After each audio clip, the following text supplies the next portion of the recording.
So what is the most exciting thing happening in Australian mountain biking right now? Warburton.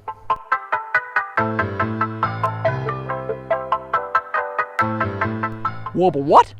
Exactly. Given how massive this development is going to be, there has been surprisingly little noise made about Warburton.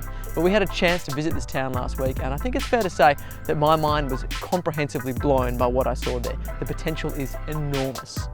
Warburton is a little town surrounded by big mountains. It's tucked away in the Yarra Valley. It's about an hour-and-a-half's drive from Melbourne Airport, so really not that far away from the thick of things. But when you stumble upon it, it feels like some little tiny Canadian riverside town nestled up in the Rocky Mountains. It's got a really magical feel about it. This place already has a great reputation amongst the road riding scene, rail trail riders and gravel riders too, but the mountain bikers are going to be coming thick and fast soon. Warburton has just been allocated $11.3 million for a mountain bike trail development program. That is the single biggest chunk of funding ever to be allocated for mountain biking in Australia. Huge stuff.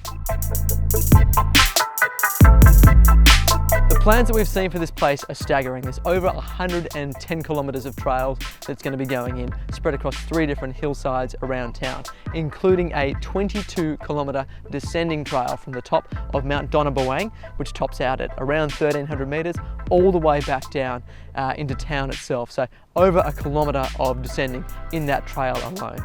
Now, funding levels aside, why are we so excited about what's going on in Warburton? Well, there are a few reasons, but first and foremost, Warburton is going to have the benefit of looking at the successes and the challenges that have been faced by some of the other destinations around Australia, in particular Derby, which has a similar story in that they are starting and building a mountain bike destination essentially from scratch. The crew behind Warburton can draw upon Derby's experiences. They've seen firsthand now what's necessary in terms of both the quality and quantity of trails that have to go in, but also the supporting infrastructure, the businesses that are needed to support the growth of a mountain bike destination such as this, and also how to get the locals invested and activated and on board with the whole mountain bike thing.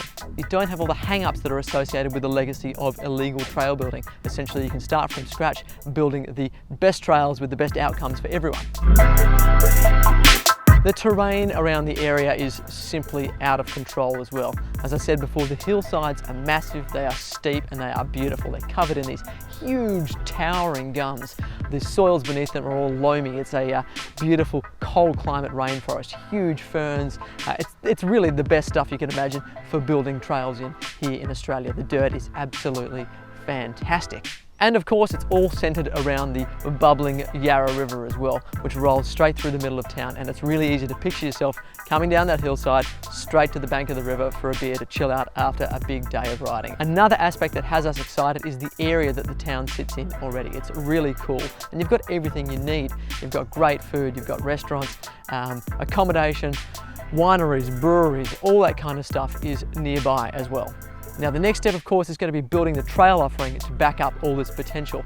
World Trail have just got the nod for being the trail builders for stage 1, which is great news. Obviously, we're now in safe hands there. These guys have a fantastic track record, including, of course, building Derby. Now, to start off, most of the trails are going to be targeted at the intermediate level rider, blue level trails, which is where the bulk of the market is, so it makes sense.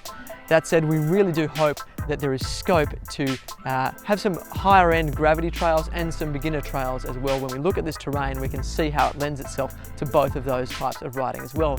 Those huge hillsides are perfectly suited to big, steep, fast, challenging gravity trails to cater for advanced level riders. And similarly, we can imagine a nice mellow loops of single track making its way off the rail trail that is already in place. We think that's what's necessary to make a destination like this truly stand out and be a world-class kind of destination that's going to attract people from all around the world. You have to have that complete picture, so we'll have to wait and see what happens there. Regardless, we think we're going to be spending a lot of time in this little town over the coming months as things start to roll out. We can't wait to jump in there and give you a bit of a preview of some of the trails that are being built, and hopefully get back there and ride very, very soon. It is a bloody good time to be a mountain biker in Australia, I'll tell you what.